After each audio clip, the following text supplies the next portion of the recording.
mixture of the raw mineral pigments.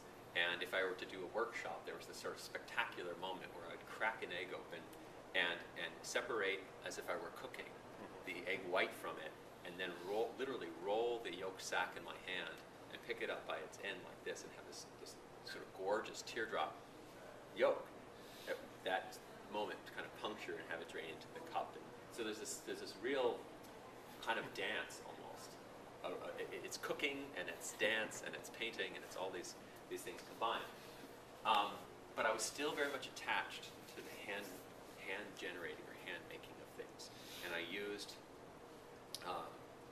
gum arabic and glycerin, a water soluble binder, instead of egg yolk, to use the same mineral pigments to stain, abrade, fold. Discovering these pages that came out of my pocket had these natural folds, as if something I forgot in my pants went through the wash, and it has the sort of edges to it.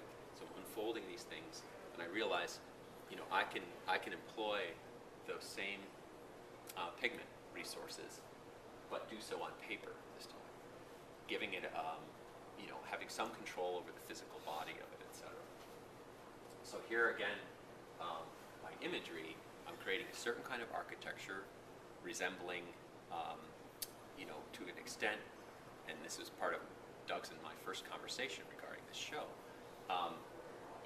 this sort of framed, flattened, pressed plant presentation, using the kind of the general architecture of that, but employing invented plant forms, only suggestions. If any one of you have seen like maybe a 19th century engraving of plant parts, kind of from a botany encyclopedia, someone has remarked on this as being almost like paper dolls, or elements that if one were to take out of there and cut up and reassemble, you could create some kind of total form.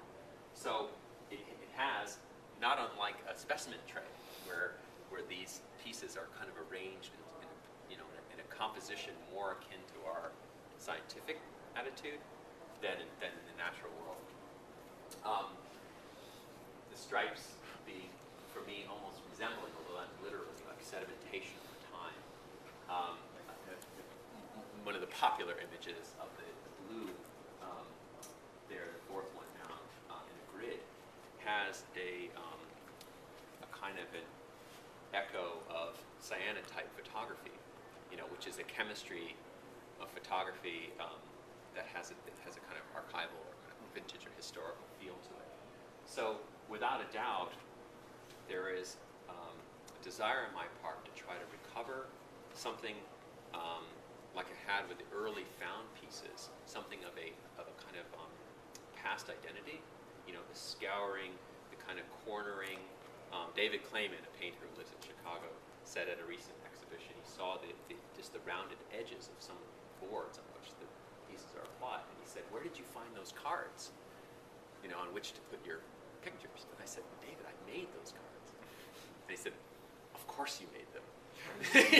In other words, I'm hoping, of course, this is a claim or a wish, that that something of the intimacy with which I address a stone or a fossil in my hand, I can translate into the intimacy of the work, and at the same time kind of meditate between that representation, which I mentioned already is ghostly, kind of apparition-like.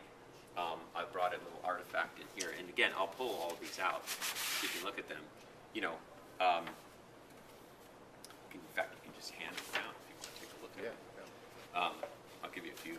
It's this is basically a hand-ground wash that I in a white, titanium white, glycerin in Arabic, on a black painted page, and with one single stroke, in other words, the paintbrush is kind of loaded, almost like in a meditative Sumi-style ink drawing attitude. I touch the brush and then make this kind of gesture, which gives it the volume and sort of dimensionality to it. But the point is, being an invented form, I don't know if that's even close to a trillium or some other native species. It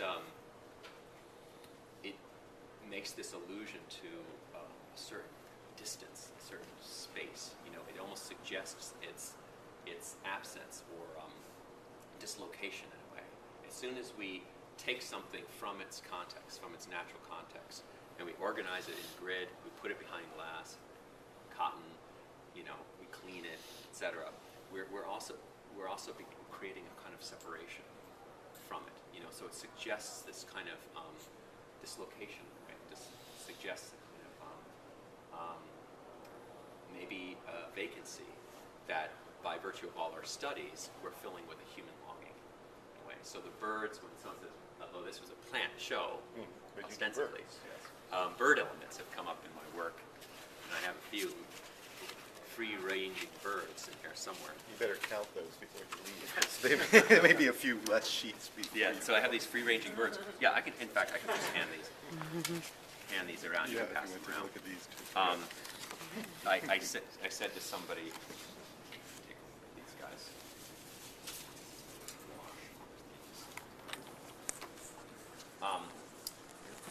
Oh, you like that? All right. This is what I wanted to bring in. That's why I'm staying close to Yeah. these. Doug suggested I bring some of these things in, but two things I want to point out. One about the birds, for example. Someone says, "Well, what about the bird? I mean, you're painting them in silhouette. They're not species specific. It's not a tanager. It's not a sparrow. It's not a finch." I said, well, if you think about it, and whereas I'm trying to address, quite impulsively, quite viscerally, kind of impulsively, the sort of physical aspect of our experience, okay? Human experience is always spanning something between our age, our capacity, our weight bearing, our health, in other words, our awareness of our physical place on Earth, the terrestrial feature of our experience. But then we have all these aspirations to things more eternal, more ethereal, more ephemeral, in any form, be it artistic, religious, spiritual, song, chant, and I think we're always oscillating somewhere in that range. It's always some proportion of an awareness of our physical state of things and our aspiration toward eternal, physical, spiritual things. So a bird, to me, symbolically, because they do something human beings don't do naturally, which is to levitate or fly. They are, in a sense, these sort of mediators between, if you will, and I use this loosely, heaven and earth. They are the kind of messengers, in a way, top and bottom.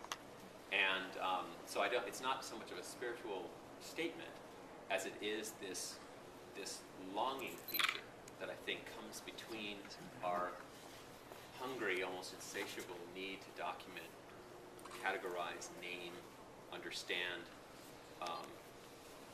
the physical elements of our surroundings. And in the process of doing that, we wrest it from its context and, in a sense, starve it of its own identity in order to create a new identity. I mean, this leaf fossil doesn't know that it's Neuropterus, Macroneuropterus schutzi, which is the name that it doesn't know it, right? But we've assigned it that name so as to distinguish it from other things in that place. And I should make a side mention of these when you have an opportunity, and we put out some magnifiers too, because it's very handsome, tiny fossils for like microscopic things.